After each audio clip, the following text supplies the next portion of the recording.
Hello everybody, this is part 2 of my chat with Henry Hyde. If you missed part 1, the link is in the description below. Henry's an author and publisher who most recently, among other things, is known for publishing his book, The Wargaming Compendium. We were talking before about the hobby's unfulfilled potential, as I see it. Yeah. What I mean by that, and there's a couple of things I think that I've noticed that I think are true, and I think that people who have been in the hobby for an awful long time probably miss or don't appreciate. Yeah. They don't spot because they're so involved with it.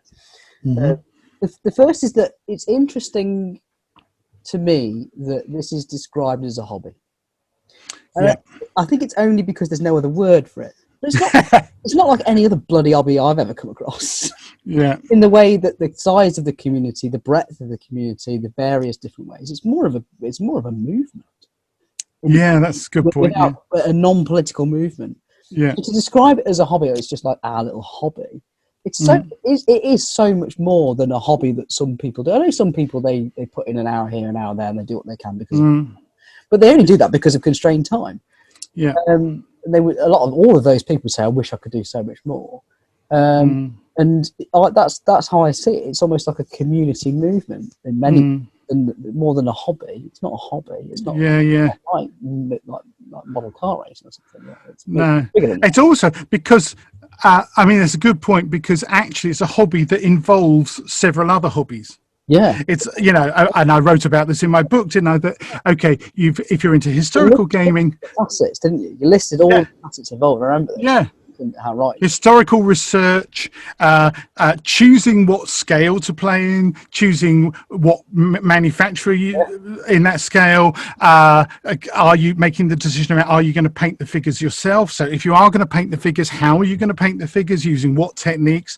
So then there's all the artistic and craft input of, selecting brushes, selecting paints, practicing with those brushes and paints, developing certain techniques, and the same person can use different techniques in different scales, right? I do. If I'm painting a 28mm figure, I'll use a different technique compared to if I'm painting a 6mm figure. Yeah. The terrain, right? Designing and building your own terrain, because I'm old-fashioned. I love building my own stuff, right? I like doing that too. Whereas there's other people who do you know what?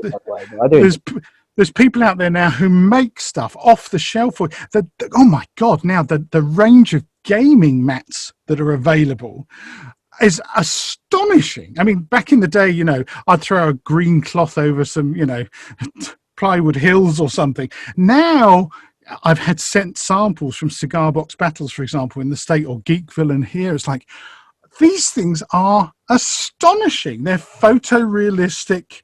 The Caribbean Sea mat I got sent by Cigar Box Battle just recently blew me away. It was like I really had to squint and realize that is not a photograph of sea I'm looking at. Someone's actually done that. And I'm a graphic designer. I work in Photoshop all the time. So hats off to the guys, who are creating these things. Absolutely amazing. So there's all the terrain stuff. Then, how many millions of rule sets are there out there now to choose from, right? And how many different kind of battle sizes? So if you like big battles with lots of soldiers, yes, okay, you can do something like Black Powder or my own Shot, Steel and Stone, right? That'll get you several hundred figures aside on the table. Other people want something that's, I don't want to have to collect all those figures. I want something more representative. And so we'll play something more like DBA or DBN or one of these more abstracted things. Crossover games now. I play Commands and Colors, fabulous game from GMT Games in the States.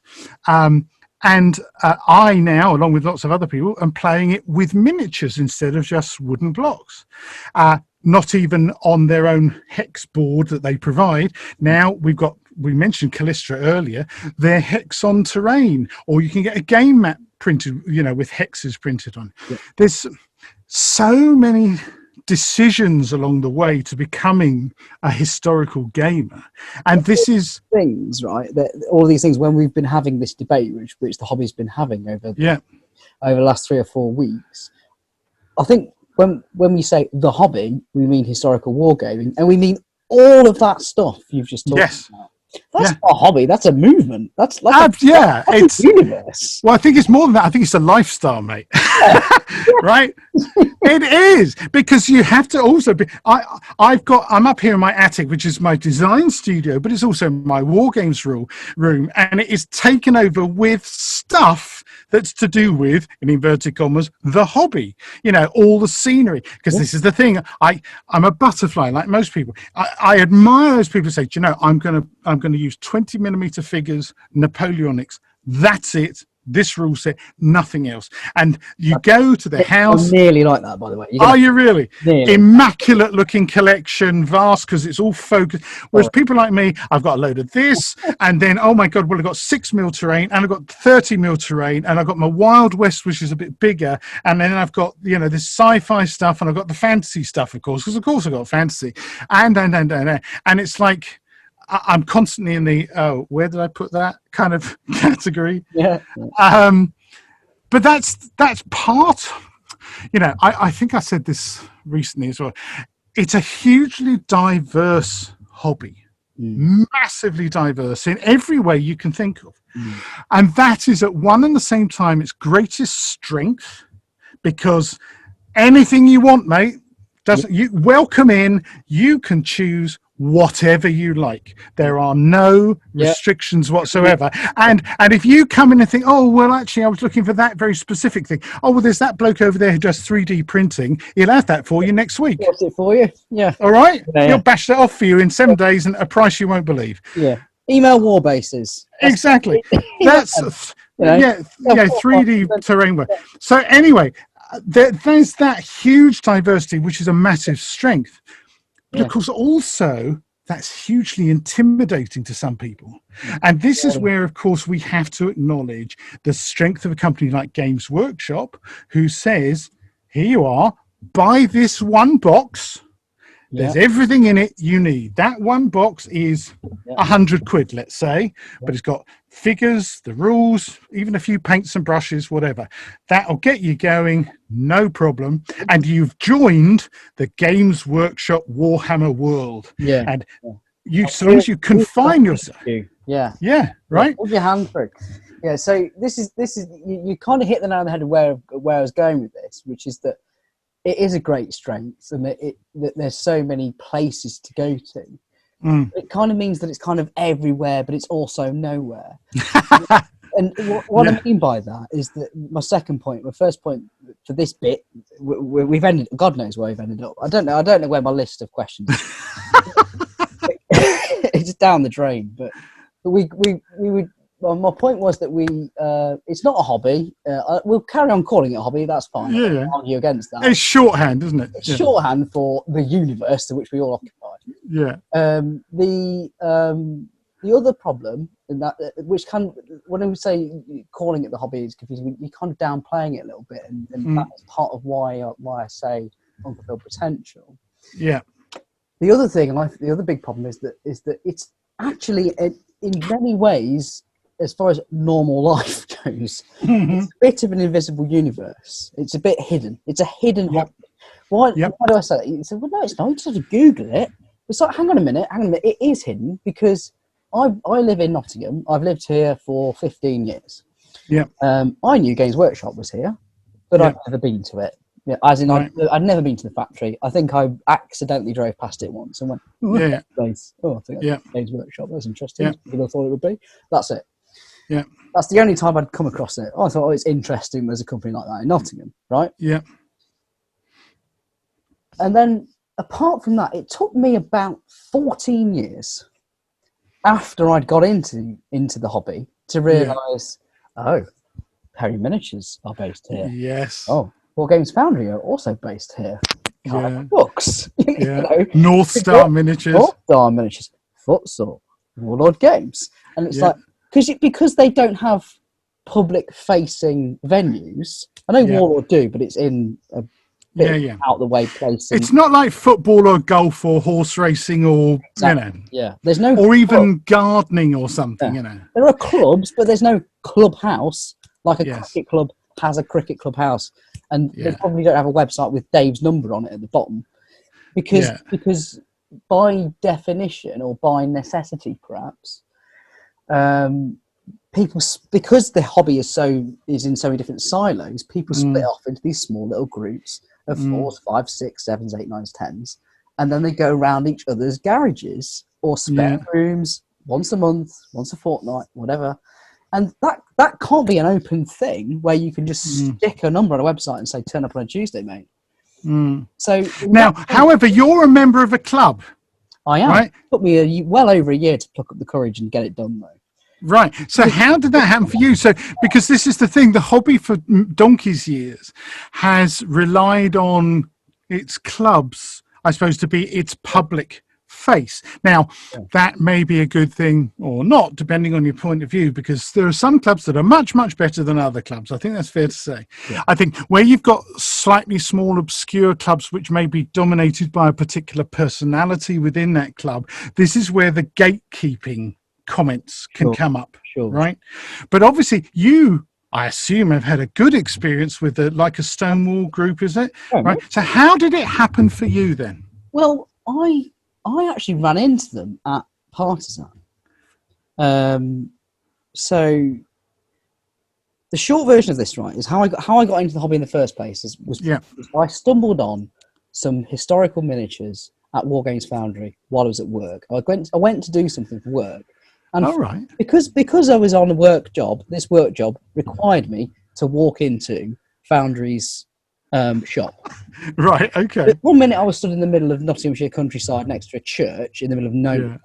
The next minute I was surrounded by probably about 60,000 War Games miniatures, painted and unpainted. And I was like, what the hell is this? I started going up to the cabinets, looking at them, and I was like, this looks a bit like Games Workshop when I was a kid all those years ago, but it's like a million times more interesting. Right. And of course, the irony is they were sculpted by the same people. Exactly. Yeah, they're probably sculpted by the Perrys in some cases. Most of them, yeah. Yeah. So I went home and did some Googling, and I didn't order Foundry. I ordered some Perry plastics because they were cheap and they looked straightforward-ish. And I painted a few of those up, and that was how I started. And then fairly soon after that, I went to a Partisan. I just thought I'll just go and see what it's like. I'll see what else. I'm dead green and early in this, but let's go and have a look around and walk around. And I walked into Partisan, and the very first thing I saw, because of where they were on the day, was Michael and Alan Perry, who had this whopping great table doing a demonstration game. And it caught my eye because it's just on the right. They're usually on the right as you walk. I can remember where they were, and I just walked to this table and I went, "Oh my God.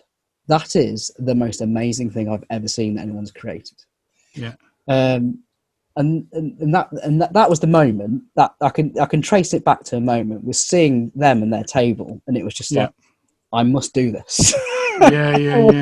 This is a goal. That's the goal. Yeah. To be involved in something like that and to have stuff like that on a table like that and to play a cool game with it. That's the goal. Right. I know what I'm going to get to. Yeah. And then I walked along, and there was some bloody great big game with a load of blokes around it who were chatting and doing a bit of friendly arguing, and that had turned out to be like a stone wall. And I did actually sit down next to them, and they were trying to sort of explain to me the rules and that sort of thing. And they were really friendly, and I think it was Tim who was the first person to have a conversation with, his group founder, who was the last person to do a Masters interview was Tim Whitworth on this. Right. He's been wargaming since, I don't know, 1918 or something. I don't know. He's been going for ages. I can't remember what we said. I think it's. I think he's 50 years. He's about 50 years. He's been doing it. And despite the fact that Tim's, I don't know, nearly given his age away there, and I'm clearly not that age, and I was in my mid-30s at the time. It's like, sit down. Take a wing. These lads are yours. These are yours. They're trying to get into that farm. Wait a minute and come round in a minute and it'll be your go, sort of thing. And then it'll be like, right. And then you give me some options, like, right, now you're going to try and get into there, roll that. And that was how it started. Right. And I went away and did the thing, and did the shopping thing a little bit, and then went away from the show. And I don't know why, but it took me a while to actually go back and contact them. And eventually I did message them on Facebook, and he did reply and said, I do remember you. We're a bit stacked at the minute, but there'll be a games night when there's a free seat, and I'll tell you. Yeah. And he did. And that's how it started. Right. That's how it started. So as simple as that. So it was somebody saying, "Don't marry if you don't know anything. Sit down." That was Brilliant. That was how it started. That's fantastic. We need more people like him in the hobby. Yeah, and they're all like that. All of them, all of them are like that. And they pretty much only do. I'm going to say we, because I suppose I'm a member nowadays. Is we only do demonstration games. Participation games at the moment. Right. That's the last 6-8 things I've been involved with them and turned up to sort of help out a bit with. Yeah. In participation. That's fantastic. And they judge themselves on how many people come over to the table and want to play. Yeah. And if they have a quiet spell for an hour or two, they get fed up. Yeah. That's fantastic. Because one of the interesting thing is, because I have been appointed by the Trix and Lawrence who run the Partisan show. I'm kind of an official. I do the coverage of the show, and I'm also a judge. I judge the games, and the way I judge particularly participation games is how noisy is it? Yeah. How much laughter can I hear? If it's all quiet, that's not going well, is it? If it's not, like, this is why, if you ever see a game put on by Rich Clark or Two Fat Lardies, it's astonishing. I mean, the guy's a real showman. He's an ex-publican and all the rest of it. He really knows how to work a crowd. But it's like he just attracts people like, bees to honey. Is absolutely astonishing. And it always gives me joy when I find that there's at a show that there's several games like that, and I've actually got my work's cut out trying to judge between them. But that is one of the ways, if we can get the people into the shows, this is the thing, if we get the people into the shows and show them people like that putting on games like that, that is just magic, because it's the old market stall trick, isn't it? The guy who's got the gift of the gab and is holding the crowd attracts more people, and people find themselves, if for no other, it's just like, what's all that about, what's going on, that looks interesting. Because that was the moment for me. It was that particular show, combined with meeting seeing the Perrys and seeing their game, and then walking over to like a saying, it was like, this is brilliant. And it was ever since that, it's been 100 miles an hour in those three. It's just which is what I was coming to, is that if I'd have done that and found that way in 20 years ago, I'd been 100 miles an hour for all those 20 years. Not just the last 3. So it makes me think, like, why did I not know? Why did I not know that Partisan is in Nottinghamshire? Why did I not know that the Perrys are in Nottinghamshire? Why did I not know that all this stuff is on my doorstep? Yeah. I suppose the answer is, unless you're really trying to look for it, you just won't find it. Because you don't know what's out there. You don't know what to look for. It's not on TV. It's not on the radio. And the thing is, this is where Games Workshop, of course, had their advantage, still do. Warhammers, they're all branded Warhammer, the shops now, aren't they? But back when I was a youngster, there were hobby shops. And as I described, most of I can't remember, I know there were a few in London, that like the Guard Room and others, they just sold War Games figures, but they're very rare. Most people found their way into the hobby because of hobby shops, right? That did multiple stuff. So they might be selling, as I said, art materials, model railway stuff, a bit of this, a bit of that, and in amongst it all, what's this? Toy shops, right? Old-fashioned toy shops. That's where I got a load of my Airfix kits and figures, of course. They would be in there amongst other stuff. Shops that have now disappeared completely. Woolworths, right? Now, there's a brand that a lot of younger listeners will go, you what? But back in the day, Woolworths was a kind of general purpose shop that sold all sorts of stuff that was useful for the home, plus pick and mix sweets, plus Airfix stuff, right? So your Airfix kits and your model soldiers, they were there in Woolworths, and a number of other department stores. The sad thing is, our high streets have changed out of all recognition. Since the advent of the internet and online shopping, it's being talked about all the time. Now we're in lockdown. There's a whole load of high street businesses you think, are they ever going to recover? Because of lockdown, people have been forced to find the stuff they would go to that shop for online instead. Yeah. Everything from your weekly grocery shop, household goods, Yeah. you know, all sorts of stuff. Nowadays, we've had the best part of a year now with no war game show. You were lucky you got to Hammerhead, the last show of the year, as it turned out, right? No war game shows. Probably would be, but yeah. Has my hobby suffered? No. No. Not a jot, because I can go online and order whatever I want: figures, paints, brushes, blah blah blah, terrain, scenery, from a host of online businesses now, the small businesses that I like to support. But also, let's be brutal, Amazon stocks everything. Yeah. Right? If you want something in a real hurry, Amazon Prime, next day delivery at a preferred price, bosh, there it is. Right. I think to hear a manufacturer, it may have been one of the Perrys of the Perrys say that it was, particularly at the peak of lockdown, that it was almost like a second Christmas in terms of the amount of demand. Yeah. Well, I know Dave Ryan at Caliver Books. I've known him for donkey's years, right? I knew him when he had a shop up in Leigh-on-Sea, near where I lived. And, he's been taking on extra staff and stuff during lockdown. It's been amazing. Been amazing. I rang up because of once in a blue moon. I rang, "Oh, Dave, how are you?" Just to get a feel, because if you want someone who knows everything about the hobby, Dave Ryan's your man, right? He's not just a bookseller. He's got a finger in so many pies. It's unbelievable. So if you want, you want to take a pulse of the. I've never actually been into the shop. I need. All right. Really? My goodness me. Someone who's got his finger on the pulse of the hobby, nothing gets past Dave Ryan. Nothing, right? And now, interview, I wonder. Well, I'm interviewing him first, right? Fair enough. Yeah, if I can catch him when he's not busy, because he's running around like the proverbial blue-arsed fly at the moment, So, but yes, it's an extraordinary thing that nowadays the hobby, here we are. What do we mean by the hobby? That's the first thing. But it exists in the ether as this amorphous thing that doesn't even need any specific venue. I mean, you were talking earlier about things with, if you play golf, there's the golf course, right? You meet people at the golf course, you drive past the golf course, there's people play golf there at the golf course. Oh, it's on the telly because there's a tournament at the golf course, right?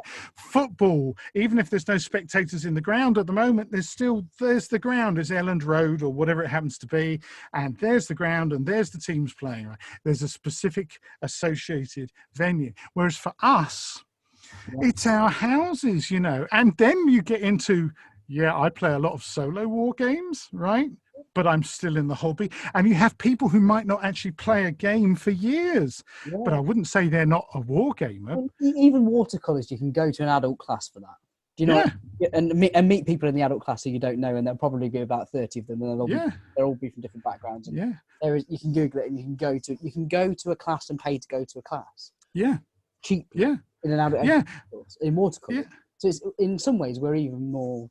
Anyway. Well, absolutely. And it's funny you should mention that, because actually I am someone who has had watercolour classes, because I'm a keen watercolourist. And there's a guy who lives opposite me in my street who's a world-class watercolourist, and I've been to his house and had watercolour lessons. Now, that's an interesting question. Would I invite people to my house to learn how to play war games? Why not?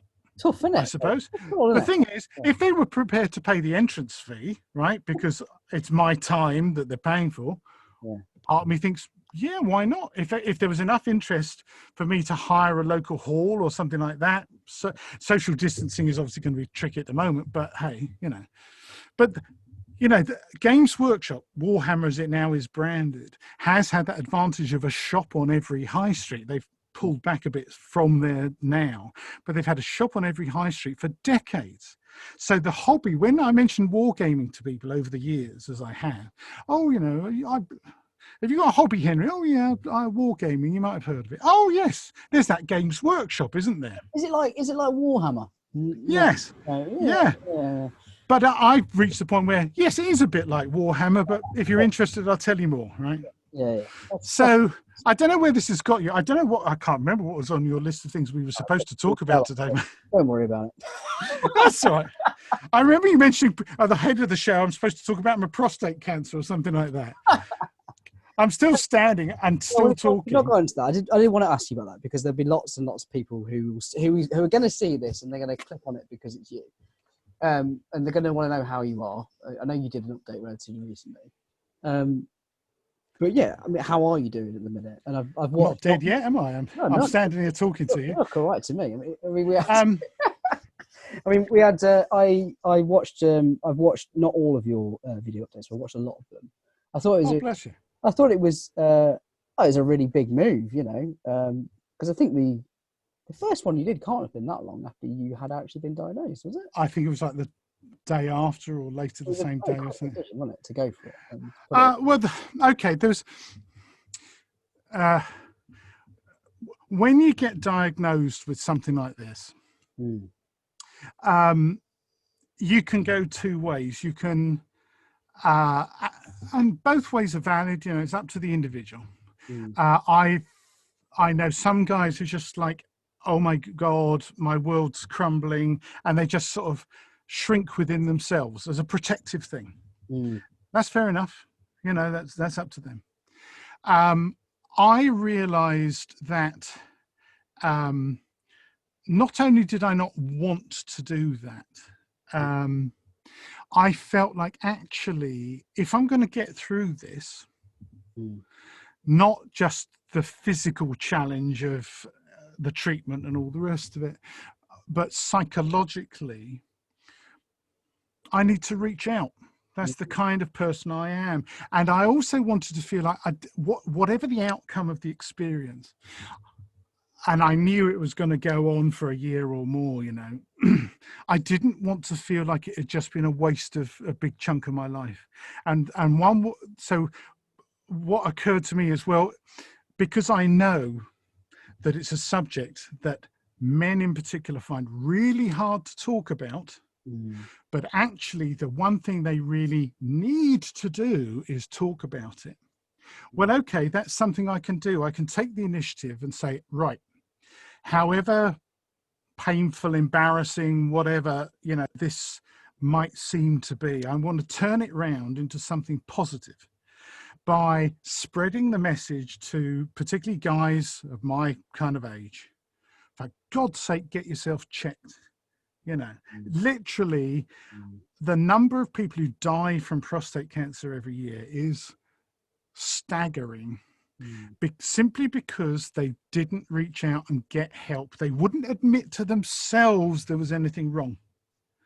And yet, if you do catch the disease, it is highly treatable.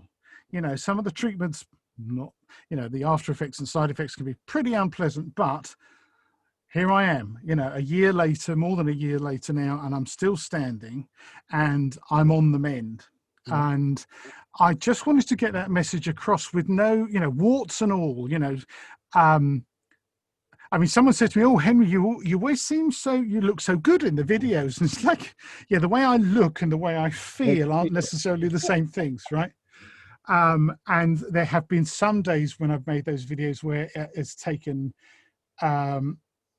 bigger reserves of courage to talk about stuff than even I realized I had. And I think that's, for me, that's been part of the healing process, is realizing that the disease doesn't have to dominate me. That's a choice. I can either, you know, shrink before this big, huge black cloud of this thing that's taken over my body, or I can decide to fight back and do what I can by passing on the message, you know, the very simple message that I give at the end of every one of the videos: just get yourself checked. A little, you know, here's some of the symptoms. If, you know, and guys, if you're listening now, you know, if you're a guy who's white, 50, 55, if you're a colored guy who's like 40, 45, because it seems to affect black men sooner. Just, you know, if you find, oh, it's taking me a bit longer to have a wee, that's the only symptom I noticed. No pain, no discomfort. I'd been in for, I mean, I still think of it as a little bit of a miracle. You know, I'm an atheist, but it was just taking you longer to do a wee. Yes, once you. It was like, it's like you go for a wee and you notice, oh, perhaps the flow isn't as fast as it normally is. And also, if you get this feeling that you've not quite finished your wee, there's sort of a bit of a reserve tank left over, and so you have to wait around a bit longer to clear the reserve tank, as it were.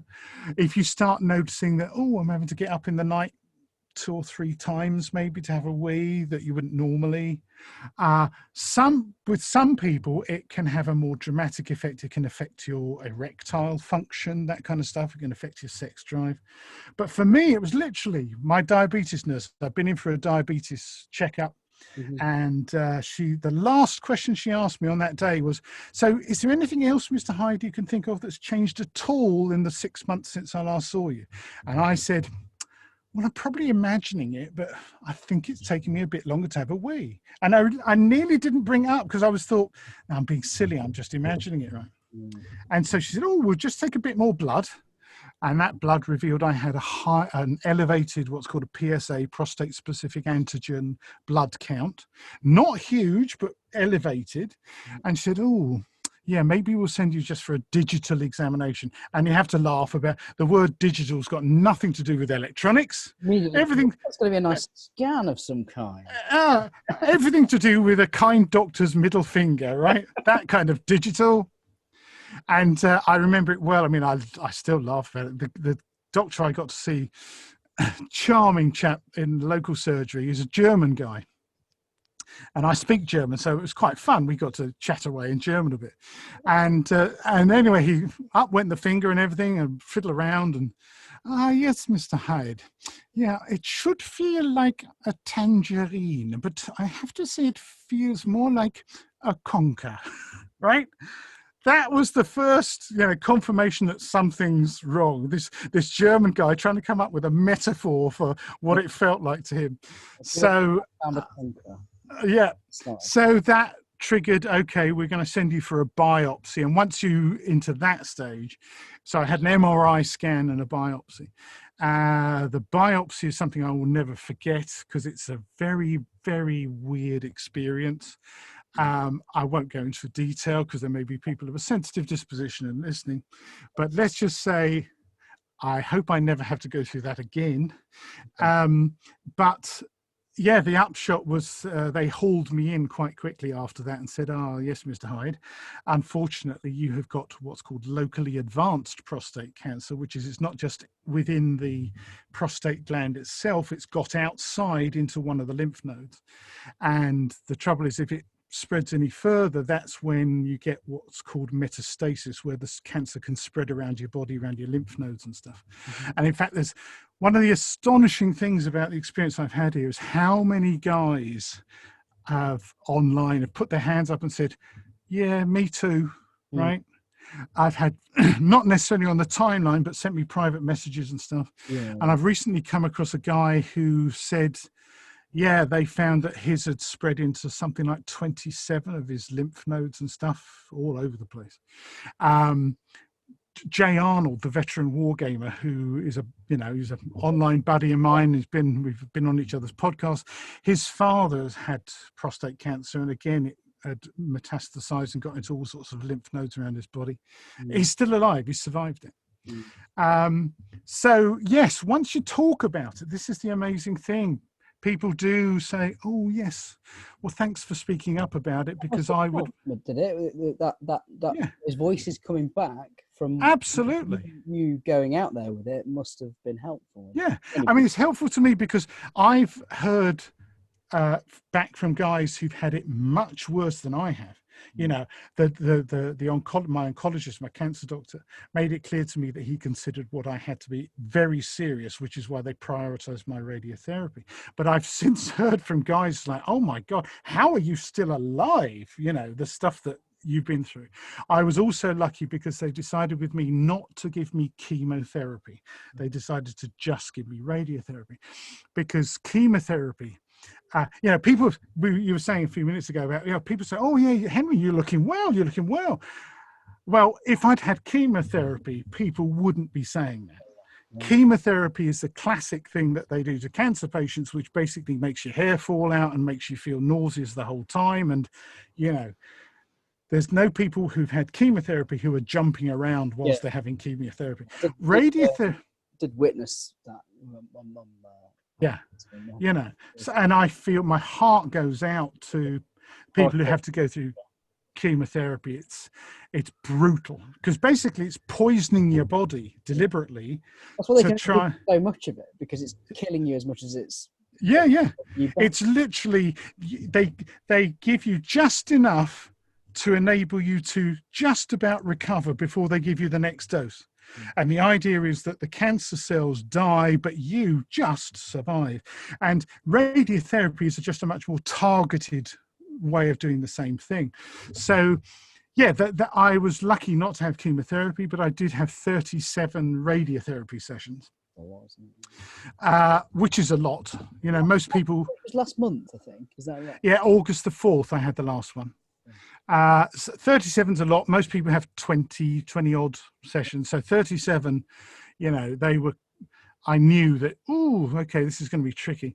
And it kind of fools you, because for the first 3 or 4 weeks, you're like, oh, I'm fine. You know, it's a bit irritating, you know, because I'm self-employed, so my schedule was all over the place, and it's tiring because you have to suddenly stop everything and you have to do procedures before you go for your radiotherapy that, again, I won't upset people of a sensitive disposition with, but let's just say it's not pleasant. You have to empty yourself out, right, before they do the radiotherapy, and that's every day. And so it's tiring. But then it was a kind of week 4, I started noticing the first side effects. And then it went downhill for the last, you know, so what was it, 7.5 weeks in all? Yeah. So then it's like, yeah, you've got a almost permanently upset stomach. You've got effectively inflamed bladder. You get blisters appearing in strange places on your body. You get, Yeah. I remember getting a few videos into that series, and a few videos, you're like, yeah, I'm knackered today. Yeah. Yeah. Now, and the thing is, I thought I was knackered then, but the radiotherapy finished, and so then I was asking them, so how long is it going to take for kind of these unpleasant things to kind of ease off? And they're saying, well, it depends on the individual, 4 to 6 weeks, something like that. And I was like, okay, but my energy levels were okay. I was still able to work fairly normally. And then it started about a week and a half, 2 weeks after the end of the radiotherapy, so mid-August. Wow, my energy levels just went through the floor. I got what's called radiotherapy-induced fatigue, which is basically your body realizes, okay, they've stopped zapping me now, right? And I'm waiting for the results still, it zapped all those nasty cancer cells that it wanted to kill off. But it also killed off a load of the good cells that were around it that were supposed to be there. So my body's gone, right, we're going to take all your energy now to fix that. And so suddenly, I mean, there have been some days where just getting out of bed has been quite a victory. And I had, where are we? So we're mid-September now. So I would say it's only in the last week, 10 days that I've started to feel like, okay, I'm starting to get enough energy back to start catching up with a backlog of work. Because this is the other thing, as a self-employed person, you never say no to a job, right? Of course you don't. So my backlog of work is like, oh my God.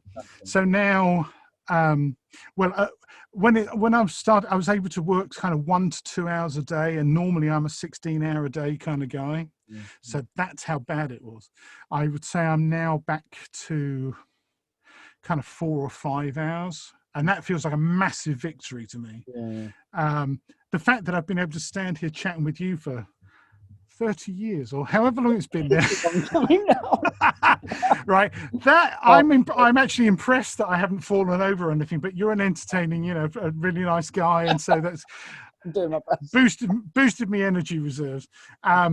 But anyway, that was the real shock, because the other symptoms, thank goodness, have subsided. You know, I still get the occasional upset tummy, but the other stuff has kind of, you know, is gradually vanishing. But the fatigue thing, you know, I've used to do a lot of sport, masses of sport, nearly joined the army, and, you know, I've done a lot of things in my life that have been kind of physically exhausting.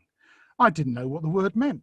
I mean, seriously, I cannot compare the exhaustion I've had in the last few weeks with anything else I've ever experienced, because it's, oh, the other thing, right from the beginning, as you would know, having watched some of the videos, they put me on hormone therapy, because what they do is prostate cancer feeds on testosterone.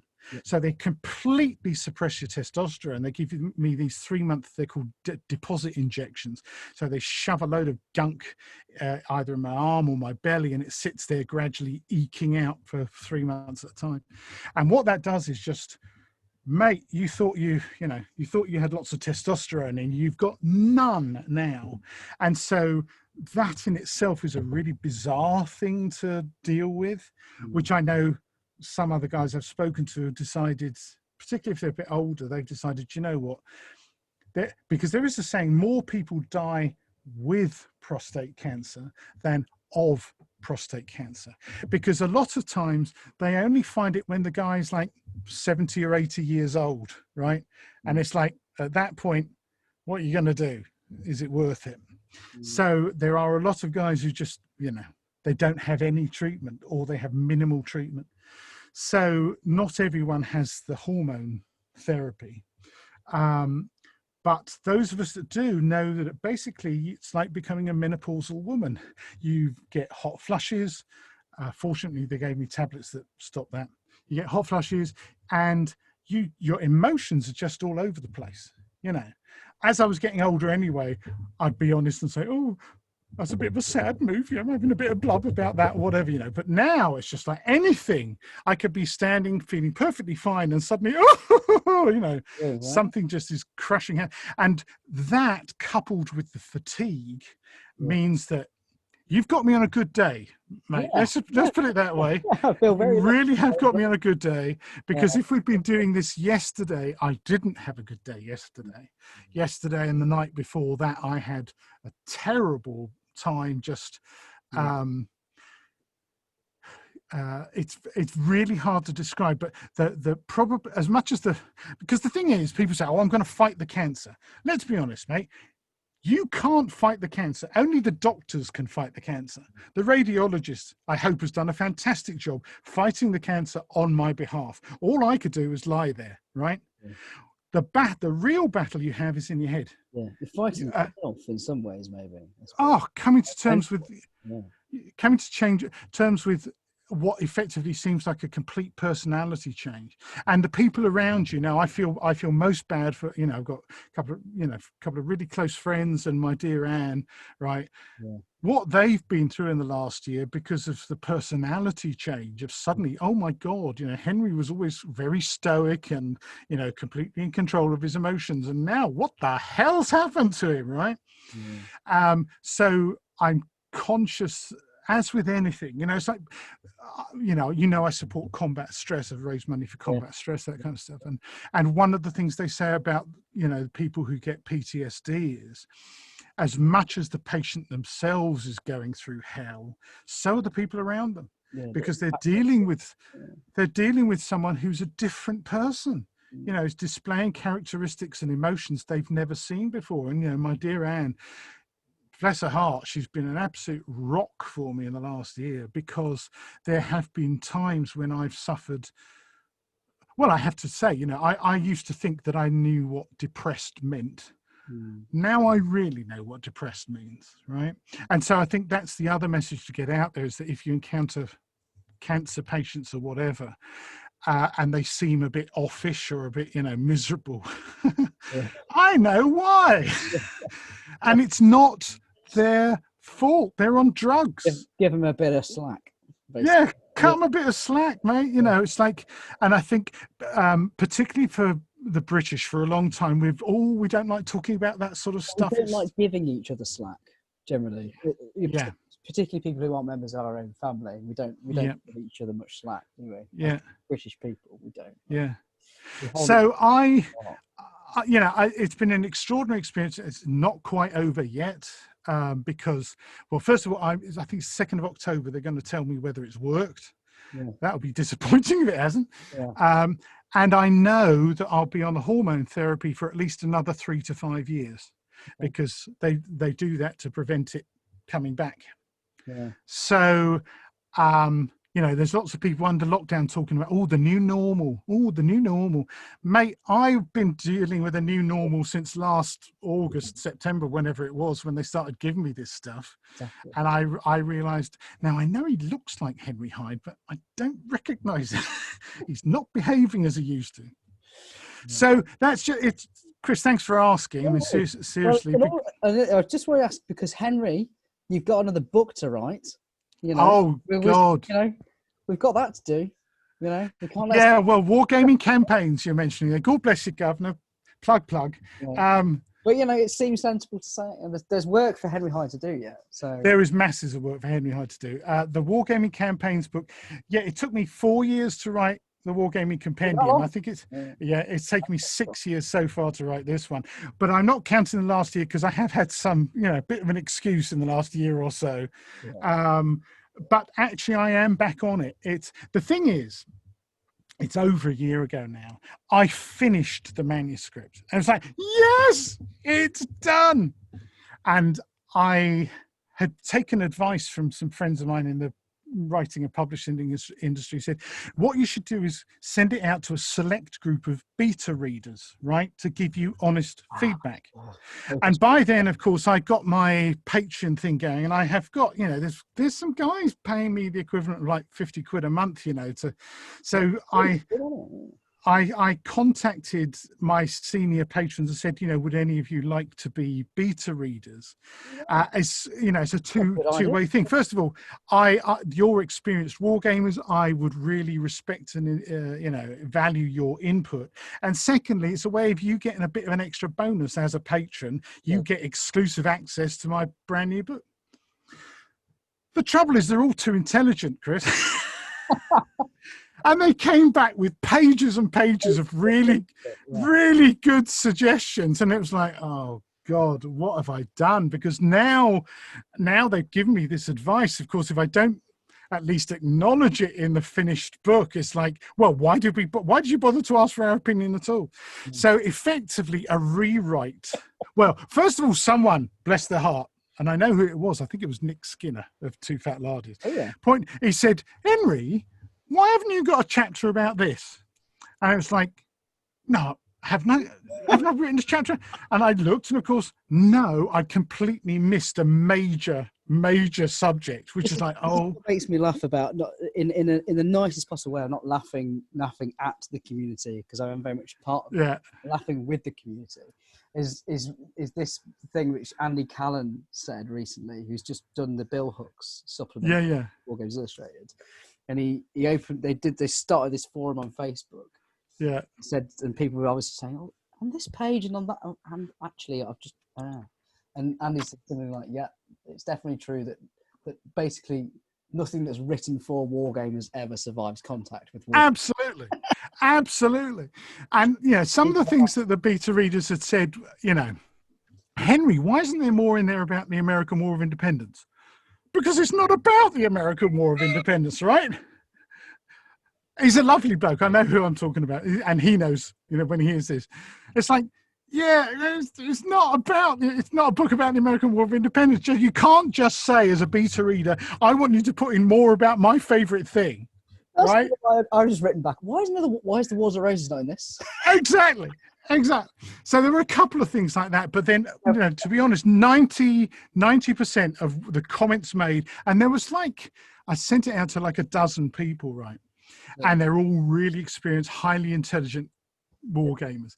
And there was a load in there that was like, oh God, yeah, he's really got a point there. Oh, that's good. Oh God, I could have sworn I'd written about that. Oh no, he's right. I missed that out, or whatever. Yeah. Or things like, oh, actually, Henry, I think it'd be better if you did that in this order instead of that order. And it's like, again, it's like, cool, he's right. That's so it suddenly meant that this manuscript that I thought, right, I can actually sit down and start, because I'm designing the book as well, like I did with the compendium.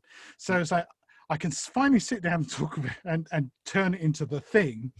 And it's like, no, it's basically first redraft session. And the first redraft session has gone over, well, what's been the most difficult year of my life so far, really. So, but it is moving forward. I'm actually right now, people will be pleased to know what am I doing? Oh yes, I'm writing something about narrative campaigns, because I got some really good suggestions from Nick and Rich at Two Fat Lardies, actually. And it's one of those things that, because this is the other thing, over a period of whatever it's been, 6 or 7 years I've been writing the book, stuff happens in the hobby. You know, we've had a whole year now where suddenly than I thought it would. Yeah. People are now, they're doing stuff over the internet using Discord or whatever and Zoom, right? Well, I can't write a book that claims to be up to date about wargaming and not include something about that. But at some point, this is the thing. Battles that were almost like a campaign over Zoom. Absolutely. Well, you know, Nick and Rich have been doing Kriegspiels over Discord and all that. It's like, but at some point, I'm going to have to say, do you know what? Stop. Shump. The shutters come down. That's it. It's going off to the printers. So there you go. It'll go off to the printers end of this year, beginning of next. So it'll be published hopefully spring, early summer 21. I mean, they send it to you. You can't. You heard it? Did they hear it here first? Yes, they've heard that here first, but they've also heard in other broadcasts previous promised dates. Well, the other thing is, hey, we've got lockdown and COVID, and suddenly that's changed everything for publishers as well. It's like they're shipping stuff out to India or China or whatever it is that gets published. And if the printer itself can't work because they're in lockdown, well, what can you do? Yeah. Well, Henry, I'll tell you what, right? We've all inadvertently covered nearly half of the stuff in getting on for 2 hours that I sent you this time last week. So shall we round off by the top half of these questions? Yeah. Some of which we've covered. Let's try and get through 5 or 6 of them. Rapid fire. Yeah, see if you can do it in like 1 or 2 words. Right? Go on then. Me, 1 or 2 words. Right. Only if they're German and very long words. Okay. Number 1. Are you more of a painter or more of a gamer? So are you a painter collector or more of a player and a gamer? If you had to choose. I'm a painter gamer. Because of my circumstances here in the loft, I don't have my stuff on. Yeah, I don't have pretty shelves with, you know, pretty collections. It's all in boxes. You know, the really useful box company. Yeah. Right. Yeah. So I've got thousands of them here tucked away. So I'm painter gamer. I'll put it to you another way. The Lord comes down tomorrow and he says, you can do one of 2 things the rest of your life. Yep. You can either only ever play war games. Yep. But you will never ever paint another miniature or buy another miniature. Wow. Or you will never ever play a war game ever again on a table with someone else. But you can buy anything you want, paint anything you want, and collect anything you want. Gamer. Yeah. The first every time. Yeah. Yep. Yeah. There you go. That's interesting. Next one. First army you built was? First army. What period? First army I properly built would have been Airfix, American Civil War, both Union and Confederate. Wow. They were huge. Airfix. What year was that? Roughly? Oh my goodness. So we'd be talking 1971, 72, that kind of time. And I had thousands of them. Yeah. Last army you built? As in, what was the last army you completed? You say, last army I completed? Well, the last army you... Right. I'll answer that in two quick ways. The last army I completed was an early World War II German 20 mil, beg their pardon, early war miniatures and a few other bits for kind of invasion of France 1940, intended to be playing Chain of Command with my mate Guy, who then decided that he didn't like Chain of Command anymore. So that's the last army I completely finished, and I'm a bit peeved I've not had chances to use it. The army I'm armies, I'm currently working on 2 6mm Romans and Barbarians for playing Commands and Colours Ancients with miniatures. Very cool. That will look Right.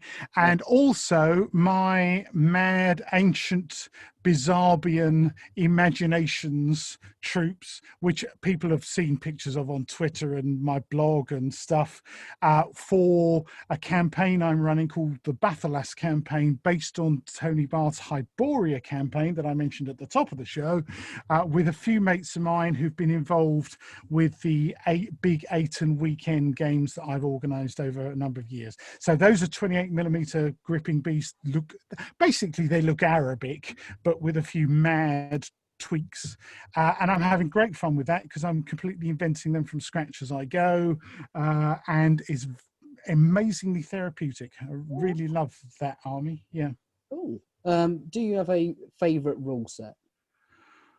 A favourite rule set? You've got to pick one tomorrow that you can only ever game with one ever again. My own Shot, Steel and Stone, Yeah. Horse and Musket rules. Good answer. Project you're most proud of? Doesn't have to be a War Games Army. Could be a podcast or the podcast. It could be anything. Project I'm most proud of is my Patreon gig, because it combines so many things that I love doing. So it combines blogging, it combines photography, it combines podcasting, it combines, I think this is the amazing thing, having been a magazine editor for so long, producing this 2-dimensional product every month or every other month, whatever it happened to be at the time. And then how quickly the satisfaction passed with each issue. Now I love the immediacy of Patreon, getting feedback from my patrons straight away. I love the way that filters out into the wider gaming community, because my patrons get their podcasts and stuff exclusive for the first couple of weeks. Then I let them go free so the whole wide world can see them.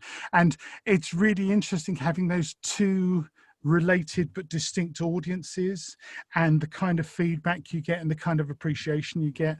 Love it. Video too. It's so much more exciting than just producing a 2-dimensional magazine. Yeah, it's multifaceted, isn't it? We've used that phrase a couple of times, but it really is. Last one. Plastics or metal? Depends. Got to pick. Tomorrow morning you wake up and all the miniatures in the world that are new, that are coming out, are either plastic or either metal. Which? Do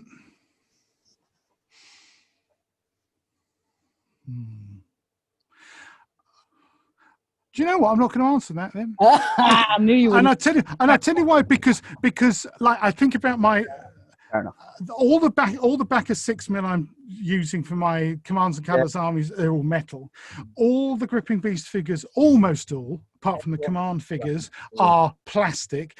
I think the combination of metal and plastic is the ideal world that I've been looking for ever since I was a kid. Yeah. So there, murmur. Every single person can't go either way. As in, nobody's ever answered straight away plastic or metal. Nobody's ever given a straight answer. I think if you ask Rich Clark, he'd say metal. He's got really fed up with plastic figures. I would say plastic it is. But that's another podcast. That it really is another podcast. Yeah. Right, Henry, it's been absolutely marvellous. We should call it there, because I've taken up an awful lot of the time. I've really enjoyed it. It's been fabulous fun. It's been great fun. Yeah. And yeah, if you're listening to this, links below for all the stuff we've talked about, including Henry's Patreon, including to more information about the War Games Compendium. And we'll also put some links to Combat Stress down there as well. Henry. Bless you. Thank you very much. This has been Henry Hyde. Thank you very much, everybody. We'll see you again soon. Bye for now, Henry.